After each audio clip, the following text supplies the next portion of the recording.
Olá pessoal, tudo bem? Aqui é o professor Fernando. Vamos partindo aí para a aula 4, né, da semana 1, para finalizar o conteúdo dessa primeira semana, que a gente está trabalhando aí os conceitos iniciais de irrigação, né, objetivos, quais que são os benefícios que a gente tem com a irrigação, e depois entrando nessa parte de água no solo, né? Então, a gente tratou na aula 2 a questão dos parâmetros que relacionam massa, volume do solo, né, densidade, porosidade, umidade. Depois, na aula 3, a gente falou da questão de armazenamento de água no solo, como que eu transformo os valores de umidade em armazenamento, em lâmina de água, né, em volume de água disponível no solo. E agora a gente vai falar de disponibilidade de água. Então, a diferença é que antes a gente estava falando de armazenamento, ou seja, aquela água está armazenada, ela está lá no solo. Mas será que ela está disponível para a planta? O que vai acontecer quando a gente for trabalhar com a cultura naquele solo? Será que todas as culturas, né, vão conseguir usar a água da mesma forma? Como que a gente consegue trabalhar essa relação? Então, aqui no caso, a gente vai estar trabalhando com o conceito de disponibilidade. Então, a água está lá armazenada, igual a gente viu. Agora eu quero saber se essa água vai estar disponível ou não para a planta.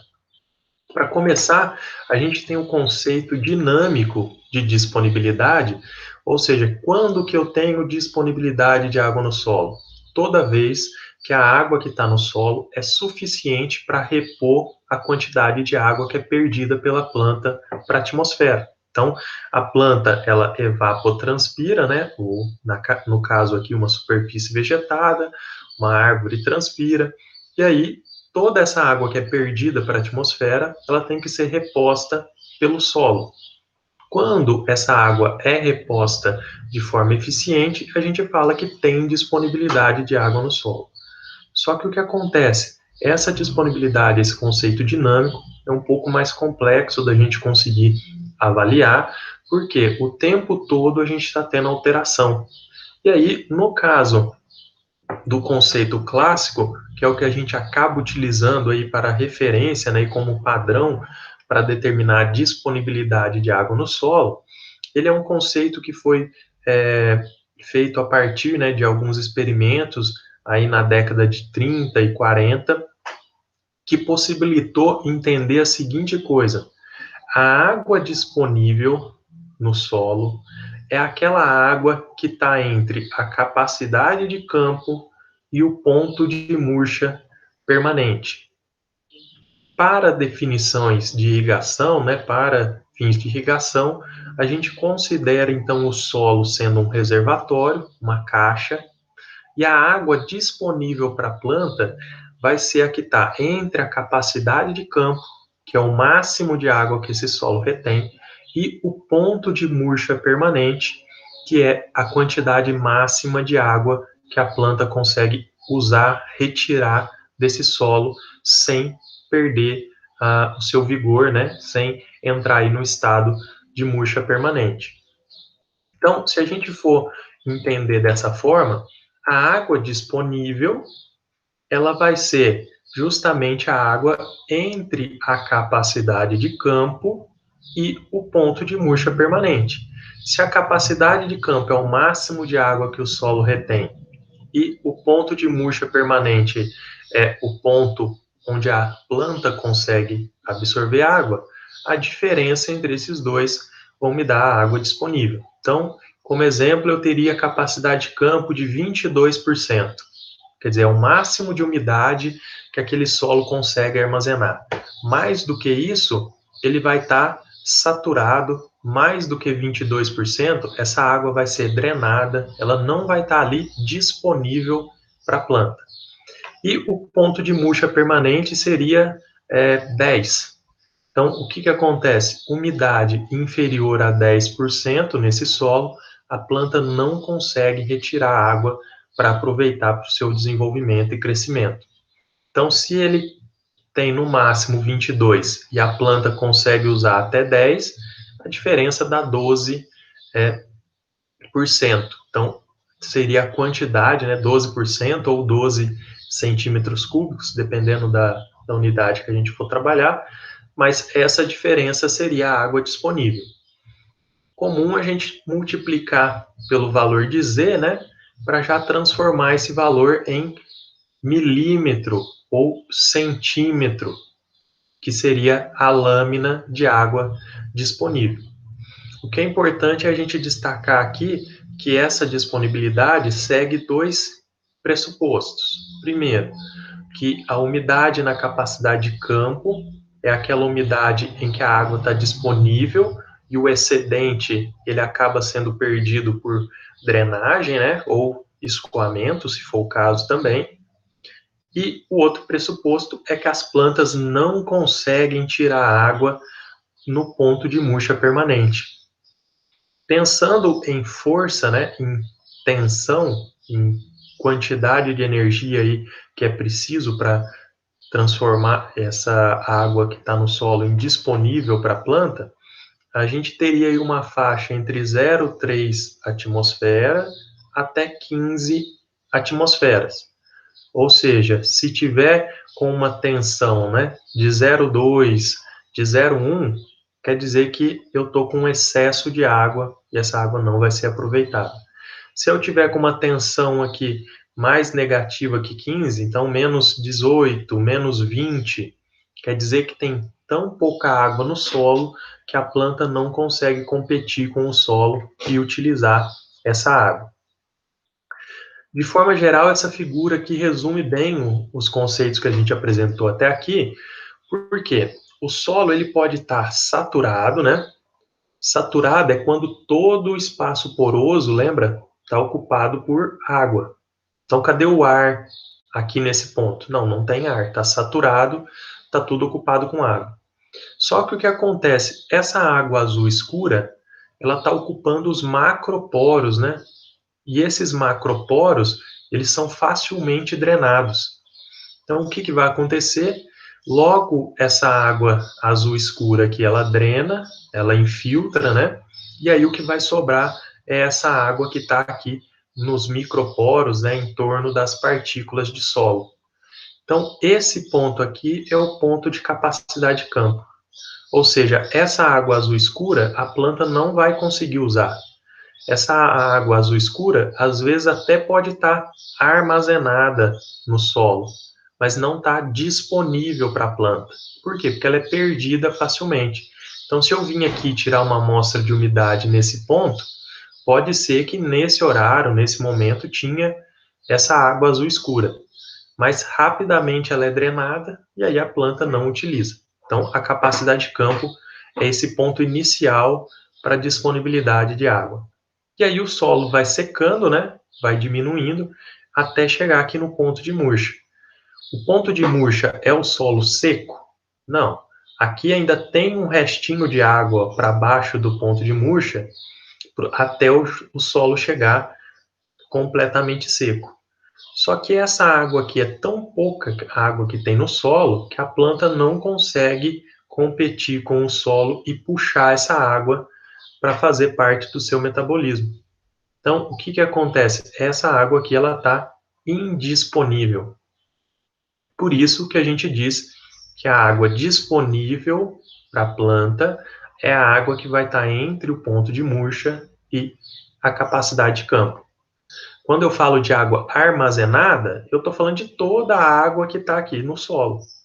Agora, pode ser que eu tenha um armazenamento, por exemplo, de 10 milímetros, mas desses 10 milímetros, a planta só vai conseguir usar 7, 5. Isso que a gente vai começar a trabalhar agora.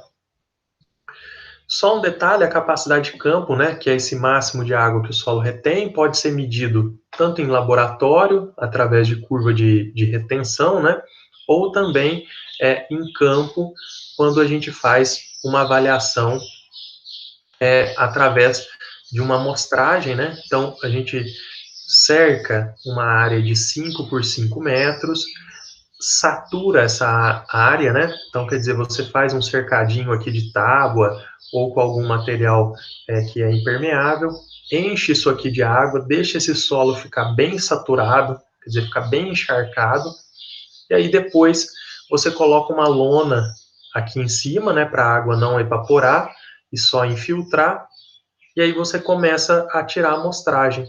Então você vem ali, logo depois que você colocou a lona, já tira uma primeira amostra. Depois de 12 horas, tira outra. Depois de 24, depois de 36. E assim sucessivamente, até chegar numa hora em que todo o excesso de água drenou e o que você tem ali é o máximo de água que esse solo armazena, que é o que a gente chama de capacidade de campo. O ponto de murcha, ele já é medido em condições, né, em que você deixa uma planta sofrer o déficit hídrico, né, então essa planta vai ficando sem água, até um ponto em que ela murcha, e mesmo que você reponha a água, né, mesmo que você coloque ela num ambiente escuro, onde tem bastante umidade, como se for, vamos dizer que seria uma UTI para a planta, né, mesmo se você voltar ela para uma condição de melhor disponibilidade hídrica, ela não se recupera mais. Então, quer dizer que ela chegou no ponto de murcha permanente, e lógico que a gente não quer que nenhuma planta chegue nesse ponto, né, para a gente perder a cultura. Então, quando a gente está trabalhando com irrigação, o que vai ser importante a gente entender? Eu não quero que a água chegue no ponto de murcha permanente, para minha planta não morrer, mas também eu não vou irrigar até saturar o solo, porque essa água azul escuro, para mim, não vai servir de nada, não vai ficar disponível para a planta. Então, o manejo de irrigação, o segredo está a gente manter a água o mais próximo possível aqui da capacidade de campo, sem deixar ela passar do ponto de murcha permanente, porque aí a planta morre, e sem jogar água em excesso, porque aí essa água azul ela não é aproveitada para a planta e, na verdade, como ela vai ser drenada, né, ela acaba prejudicando, às vezes, lixiviando nutriente e causando mais prejuízos. Depois que a gente entendeu esses pontos de murcha, né, capacidade de campo, como que a gente transforma isso em valores, né, para um determinado solo? Então, a gente tem aqui três valores para a gente calcular relacionada à lâmina de água disponível no solo. O primeiro é o que a gente chama de disponibilidade total de água no solo, o DTA. Então, ele vai ser a diferença entre capacidade de campo, ponto de murcha. Como aqui a gente está usando os valores em base de massa e em porcentagem, né? A gente divide por 10 e multiplica pela densidade do solo para já sair esse resultado em milímetros, né? Para sair um resultado em lâmina. O DTA, ele indica para a gente quanto de água, né, quantos milímetros de água eu tenho para cada centímetro de solo. Então, para cada centímetro de solo que eu ir aprofundando, quantos milímetros de água eu vou ter disponível para minha planta. O que vai acontecer nesse caso aqui, esse valor, lógico, quanto mais profundo for o solo, maior depois vai ser a minha capacidade total de água. Então, qual que é a diferença da disponibilidade total? A disponibilidade está te falando, ó, quanto que você tem disponível em cada centímetro. Agora, quando eu falo da capacidade total, eu estou falando qual que é a capacidade desse solo em função da sua profundidade, né? Qual que é a capacidade dele disponibilizar água. A capacidade desse solo disponibilizar água vai depender da profundidade dele. Então, quanto mais profundo, maior a capacidade dele. Se vocês separarem, o começo da fórmula é igualzinho, né? Então, a única coisa que muda é que a CAD, que é a capacidade de água disponível, é o próprio valor do DTA, que é todo esse começo, né? Vezes o Z, que é a profundidade dessa camada ou a profundidade do solo.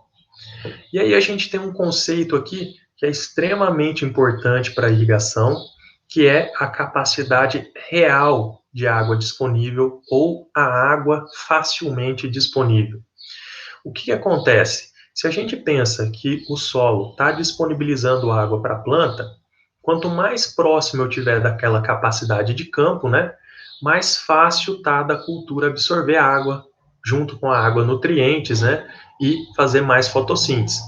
Conforme aquela quantidade de água vai diminuindo e chegando mais próximo do ponto de murcha, vai ficando mais difícil para a planta tirar água do solo. ficando mais difícil, ela absorve menos nutriente, ela fecha o estômago, ela vai morrer?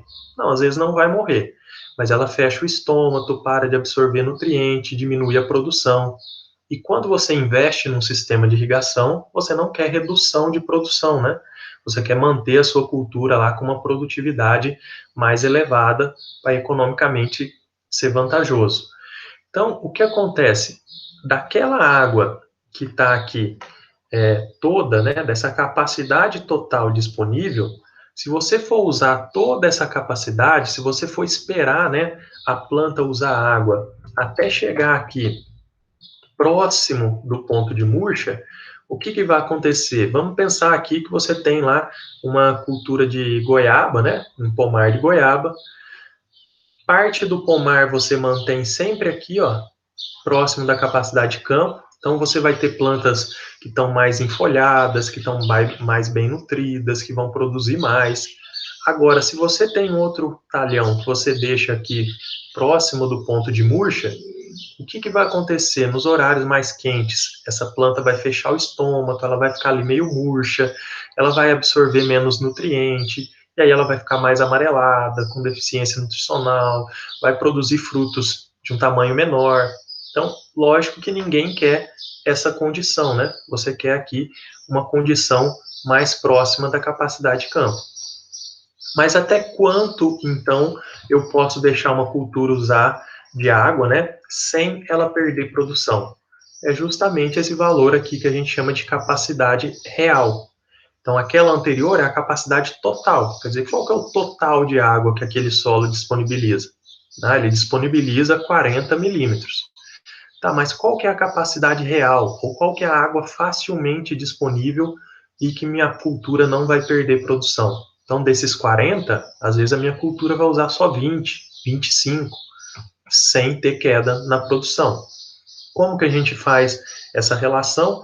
Usando aqui o valor de F. O F é um conceito que a gente identifica como fator de disponibilidade. Então, qual a relação que eu tenho entre a produção, né, as características da minha planta e a disponibilidade de água no solo. Se vocês separarem, o que, que acontece? O começo da fórmula é o mesmo, do disponibilidade total. A única diferença, a gente coloca o Z e coloca esse valor de F.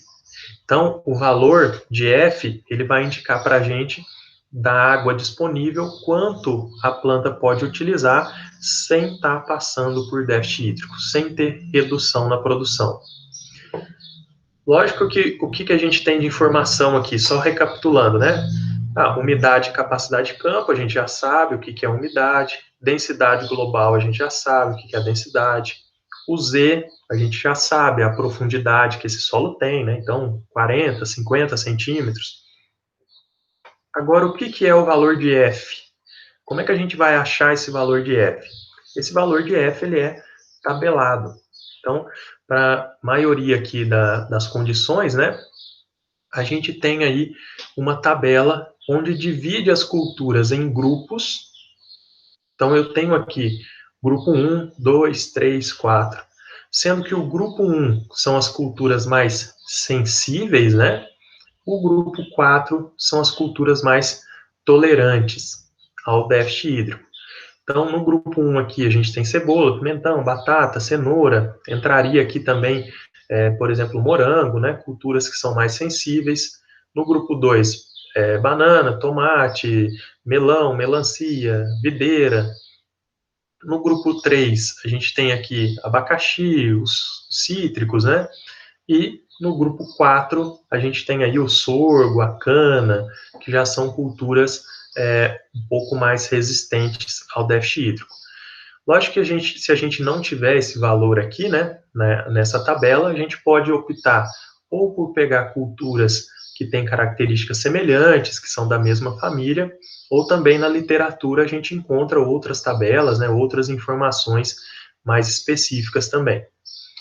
E esse valor de F, ele depende do grupo que a cultura está, mas também da evapotranspiração. Então, lembrando que evapotranspiração de referência é aquela demanda atmosférica, né? Quanto de água que está sendo mandada daquela superfície vegetada para a atmosfera. Se a gente está numa condição mais amena, né? Então, evapotranspiração de 2, 3 milímetros por dia, é como se a gente estivesse num ambiente bem mais fresco, bem mais úmido. O que, que vai acontecer? O meu fator de disponibilidade é muito maior. Porque se eu estou numa condição que é mais tranquila, que é mais amena, a minha planta pode usar mais água do solo, que ela não vai sentir déficit hídrico. Agora, se eu estou numa condição aqui extrema, né, de 6, 7 milímetros por dia, então eu estou lá no Nordeste, extremamente quente, é muito seco, muito vento, eu não posso ter um fator muito alto, ou seja, a minha disponibilidade real vai ser bem pequena, porque um pouco de água que a planta gastar, já vai começar a faltar água para ela. Por quê? Porque o ambiente é muito quente, é muito seco, é muito vento, é muito crítico essa condição. Então, esse é o caso, né, da gente usar o fator de disponibilidade e encontrar, então, a capacidade real de água disponível no solo. Vai ter um exemplo também, aqui ele está como exemplo 3, né, porque é sequência da aula anterior, que a gente falou de armazenamento, e agora a gente está falando de disponibilidade, né, os dois assuntos estão diretamente relacionados, então o solo armazena, e parte do que está armazenado vai estar disponível para a planta. Nesse exemplo aqui, a gente tem um perfil de solo com 100 centímetros, né? E aí ele tem aqui quais que são as características de umidade, de densidade, pedindo para calcular a disponibilidade total, a capacidade total e a capacidade real de água disponível. Aqui estão os dados, né? Eu vou deixar também o exemplo em PDF para vocês acompanharem e um videozinho relatando aí mais detalhado passo a passo para fazer esse exemplo.